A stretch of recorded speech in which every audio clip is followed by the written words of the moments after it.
This is the Engaged as Fuck podcast. Our life is dope and we do dope shit. Welcome to the show. This is our podcast song. The Engaged as Fuck podcast. Buckle up, Buttercup. All right, you badass motherfuckers. Welcome back for another deep dive. We're about to tear into some seriously savage shit that'll revamp your entire follow-up game and transform it from lukewarm to, like, scorching hot. Hell yes.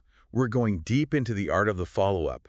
How to close more bookings without turning into a nagging asshole. A total no-bullshit guide that's jam-packed with wisdom from sales titans like Tony Robbins, Grant Cardone, Alex Hormozy, and even the marketing guru himself, Seth Godin. So get ready to ditch the fluffy bullshit. And get down to brass tacks, because we're unleashing some truth bombs that'll leave your competitors in the dust. This source is straight fire, It does mess around, calling out all the bullshit excuses we make. and throws down a challenge to step up your follow-up game. Or get the fuck out of the way. Damn straight. It hits you with a cold, hard fact right off the bat. 80% of sales require at least 5 follow-ups. But get this, 44% of you brilliant assholes are throwing in the towel after just one attempt. What the hell is going on here? You're practically begging to lose money. Seriously, it's like you're handing your clients over to your competition on a silver platter with a little bow on top. If you're not consistently following up, you're basically telling potential clients, hey, I don't really give a shit about working with you. It's like saying, here, take my business plan and set it on fire. I clearly don't value my time or my clients. Look, I get it. Following up can feel awkward and pushy. But let's be real, you're not nagging. You're providing a goddamn service. These couples are drowning in options. They're stressed out of their minds. And they need your expertise to guide them through this wedding shitstorm. This source dives deep into the psychology behind why couples ghost or delay their responses. It's not always because they hate your work. It's often because they're suffering from decision fatigue. Imagine trying to choose between 50 shades of white paint, picking a napkin color, finalizing the guest list, and trying to please your mom all at the same time. It's fucking exhausting. So when a couple goes radio silent, it might just be a sign they're mentally fried, not a rejection of your brilliance. Exactly. And this is where Seth Godin's wisdom comes into play. People buy from those they know, like, and trust. Trust doesn't magically appear overnight. It takes time and consistent effort. Showing up consistently makes you look like the reliable badass you truly are. You're not just another vendor spamming their inbox. You're the wedding warrior who's got their back. This is where the source's killer follow-up timeline comes in. It's all about strategic timing and hitting them up through different channels so you're not just bombarding their inbox with the same old shit. Okay, let's break down this timeline. What's the game plan for turning maybes into hell yeses? First impressions matter. So when that inquiry hits your inbox, hit them back faster than a cheetah on a sugar rush. We're talking 1 to 2 hours max. Don't let that shit sit in your inbox like a week-old burrito. Nobody wants a stale response. 2 days later, it's time for a friendly nudge. Send them some additional info, a killer testimonial, maybe a behind-the-scenes peek at your process, Keep it chill. but keep the momentum going. 5 days in, hit them with some serious value. This is where you show them you're not just in it for the cash. You actually give a damn about their wedding. Offer a helpful planning tip or a resource that'll make their lives easier. After a week, open the door for a conversation. A simple, hey, any questions? Let's chat, can go a long way. 2 weeks later, it's time to remind them why you're the fucking best. Subtly highlight your unique skills and how you can make their wedding unforgettable. And finally, after a month, you give them one last chance to jump on board. Be cool, be professional. But make it clear, this is their last shot to work with a total rock star like you. But it's not just about when you reach out. It's also about how you do it. This source emphasizes the importance of mixing up your communication channels. Don't just rely on email. Slide into those DMs, send a text, even leave a voicemail if you're feeling old school. The key is to keep them engaged and show them you're a real human, not some automated bot. And speaking of human connection, let's talk about those email templates. This source provides some seriously killer examples that are a far cry from the typical boring-ass wedding vendor emails. These templates are packed with personality, humor, and strategic brilliance. They're designed to grab attention, build rapport, and make couples actually want to respond. Okay, let's break down a few of these bad boys and see what makes them tick like the same-day email template. It starts strong with a subject line like, let's make your wedding a fucking legend. which immediately tells the couple you're not messing around. It's bold, it's confident. And it sets the tone for the rest of the email. Then you personalize it with your names and maybe even reference something specific from their inquiry. To show you've actually paid attention. Boom, you've already differentiated yourself from the sea of generic vendors who send the same cookie-cutter bullshit. Then you hit them with the value proposition, something like, based on your vibe, I think our service package is your jam. It's all about capturing the raw, unfiltered moments that'll make your wedding photos legendary. You're not just lifting features and benefits. You're painting a picture of how you can make their wedding fucking unforgettable. And of course, you got to include a clear call to action. Make it easy for them to book that consultation or get in touch with you. A simple, wanna hop on a quick call with a link to your calendar can work wonders. 5 days later, you send the, yo, wedding chaos got you yet email. It's playful. It acknowledges the stress of wedding planning. And it positions you as the calm amidst the storm. The beauty of this email is that it's low pressure. You're just checking in, offering support, and reminding them you're there if they need anything. Then, 2 to 4 weeks later, it's time for the last call your date's almost toast email. This is where you inject a little bit of urgency without being a total dick about it.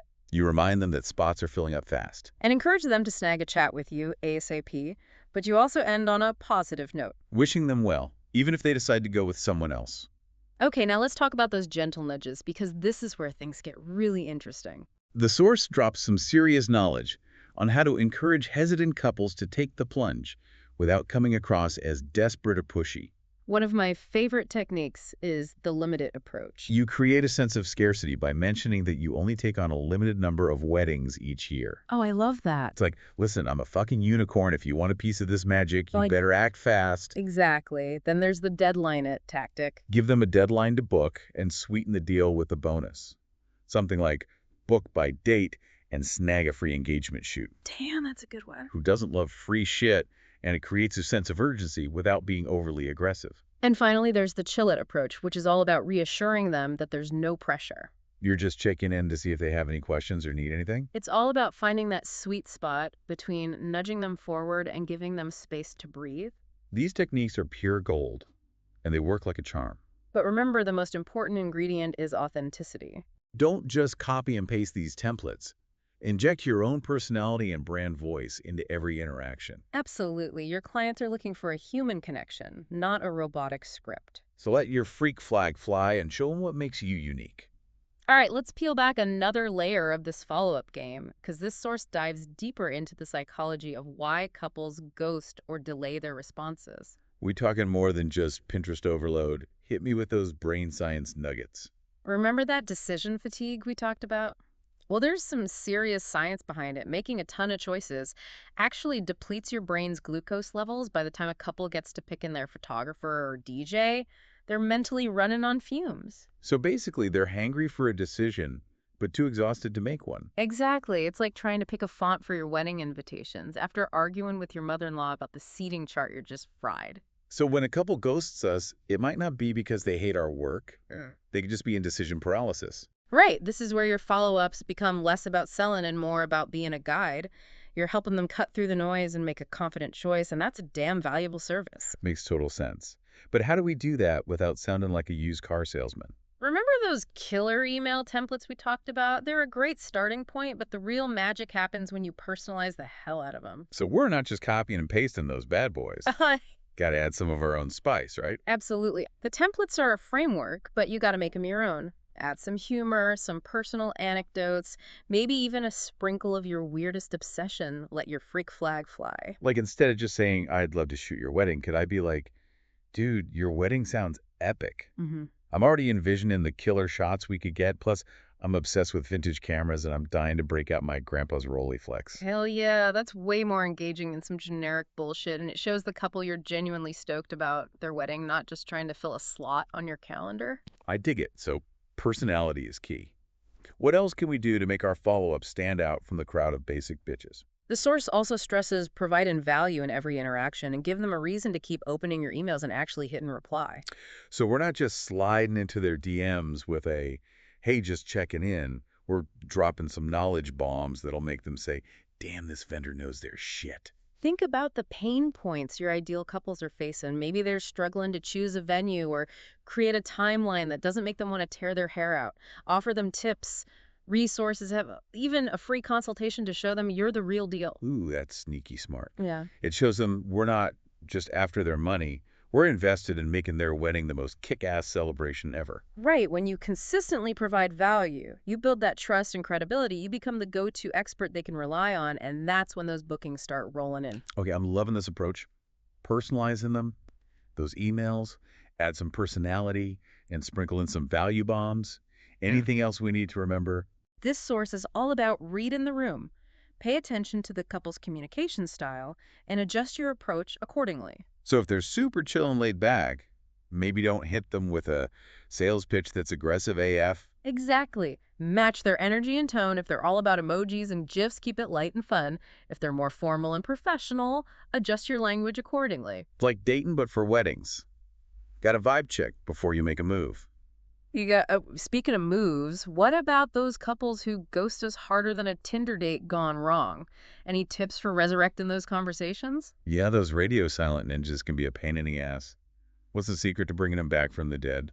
Remember those gentle nudges we discussed? Those can be especially effective for re-engaging ghosters. Like the scarcity tactic. Only 3 spots left for next year's weddings.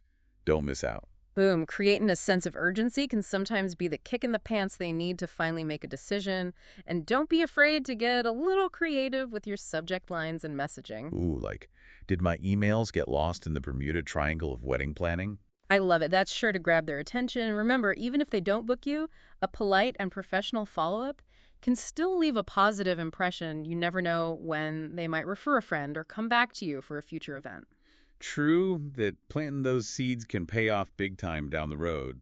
So even if we don't land the booking, we can still score some brownie points. Absolutely. It's all about playing the long game. Now, let's talk about a crucial ingredient for successful follow-ups: confidence. Confidence, baby. We got to bring that swagger like we own the damn dance floor. You're a fucking rock star in the wedding industry. Own your worth and ditch the self-doubt. Your clients are looking for someone who knows their shit and can guide them through this crazy process with confidence. So no more apologizing for following up or sounding like we're desperate for their business. We're bringing the heat with our expertise and letting our confidence shine through.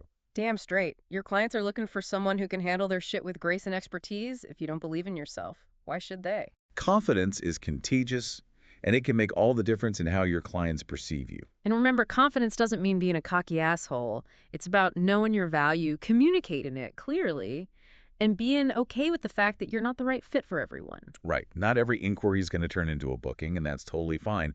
But by following up with confidence and consistency, you'll drastically increase your chances of landing those dream clients. Exactly. Now let's talk about another game changer when it comes to follow-ups: asking for the damn sale. Ooh, this is a good one. So many of us are terrified to actually close the deal, like we're afraid of scaring them off or seeming too pushy. I know, right? It's like we think if we even whisper the word contract, they'll vanish into thin air. But here's the truth bomb. Mm. If you don't ask, the answer will always be no. So how do we ask for the sale without sounding like a sleazy timeshare salesman? The key is to make it a natural part of the conversation. Don't just blurt it out, build up to it by highlighting your value and addressing any concerns they might have. So, like, based on what you've told me, I think my service package would be a perfect fit for your wedding. It's all about insert your unique selling proposition here. Would you like to go ahead and make this shit official? Perfect. You're confident, you're clear, and you're giving them the opportunity to say yes. And if they're not ready to book just yet, no sweat. Use it as an opportunity to learn more about their hesitations and address them in your next follow-up. That's a killer tip. Don't be afraid to ask for the sale, but also be prepared to handle objections like a pro. Exactly. And the more you ask, the better you'll get at it. It's a skill that takes practice, but it's essential for turning those leads into paying clients. We've covered a lot of ground here. Decision fatigue, personalization, value bombs, reading the room confidence, and asking for the sale. Anything else we need to know before we wrap up part 2? Just one more thing. Never underestimate the power of a good old-fashioned thank you. Oh yeah, we get so caught up in chasing new clients that we forget to show love to the ones who already booked us. Exactly, a simple thank you can go a long way in building loyalty and encouraging referrals. So make it a habit to thank your clients for their inquiries, their bookings, and their feedback. And don't be afraid to go the extra mile. with a handwritten note or a small gift. It's those little touches that make a big difference. Couldn't agree more, all right. I think that covers pretty much everything on our follow-up checklist.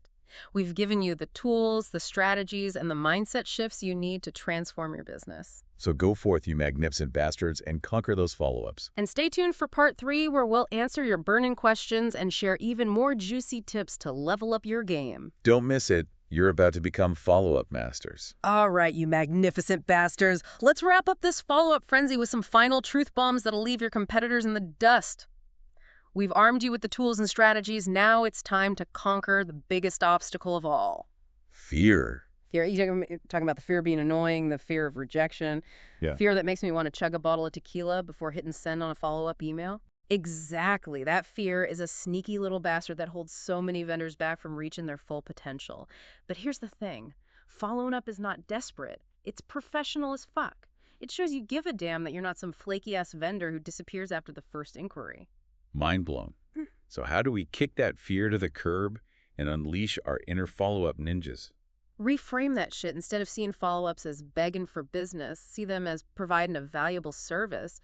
You're guiding couples through the wedding chaos, offering expert advice and making their lives easier. You're not a salesperson, you're a fucking wedding warrior. I love that we're not just vendors. We're the goddamn wedding Avengers here to save the day with our killer skills and unwavering dedication. Okay, so mindset shift achieved. What else can we do to level up our follow-up game and dominate the wedding world? Remember those gentle nudges we talked about? The source throws down some serious knowledge on how to use them effectively. One of my favorites is the limit it strategy. Create a sense of scarcity by letting those couples know you're in high demand. Oh yeah, drop that. I only take on a limited number of weddings each year. Bomb instant FOMO. Exactly. It positions you as a sought-after expert and encourages hesitant couples to act fast before they miss out on working with a total rock star like you. Speaking of acting fast, how about the deadline tactic? Nothing like a little deadline pressure to light a fire under their asses. That's right. Offer a sweet incentive to book by a certain date. Maybe it's a discount, a bonus service, or a behind-the-scenes sneak peek that'll make them drool. Damn, that's slick. We're basically saying book now or forever hold your peace and miss out on this sweet deal. You got it, but remember, even with these nudges, it's crucial to maintain a chill vibe. You're not a pushy asshole, you're a confident badass who knows their worth. Reassure them there's no pressure. You're just looking out for them and want them to have the best fucking wedding ever. All right, last question before we wrap this bad boy up. How do we personalize our follow-ups to really resonate with our ideal clients? Like, how do we make them feel like we're speaking directly to their souls? This is where you tap into your unique brand voice and let your freak flag fly. Think about what makes you stand out, what your ideal clients are craving, and how you can tailor your communication to make them feel seen and understood. So if my ideal clients are all about that eco-conscious, sustainable vibe, I should ditch the generic email templates and send them a personalized video message showcasing my commitment to Mother Earth. Exactly. Or if your couples are obsessed with vintage glamour, weave that into your follow-ups, maybe share a behind-the-scenes story about your grandmother's wedding dress, or offer style and tips inspired by old Hollywood icons. Yeah, that's good. It's all about those little details that show you get them, you understand their vision, and you're the perfect vendor to make their wedding dreams a reality. You nailed it. The more you personalize your follow-ups, the more you'll stand out from the crowd of basic bitches and attract the couples who are truly meant for you. All right, I'm feeling pumped and ready to revamp my entire follow-up strategy. Any final words of wisdom before we unleash these badass vendors back into the wedding jungle? Just this. Believe in yourself, believe in your worth, and never be afraid to follow the fuck up. The couples who are meant to work with you will appreciate your persistence, your professionalism, and your passion for creating unforgettable weddings. So go forth, you magnificent motherfuckers, and dominate those follow-ups. Remember, you're not just vendors, you're artists, you're storytellers. You're the key to unlock an epic wedding magic. Now get out there and make those booking calendars explode. Cheers to that. Remember, we're always here to support you on your journey to becoming a follow-up master. Until next time, stay badass and keep those bookings rolling in. That was our show. Our life is dope and we do dope The shit. Engaged as Fuck podcast. The song is over. Buckle up, buttercup. Hope you liked it. Hope you liked The Engaged as Fuck podcast.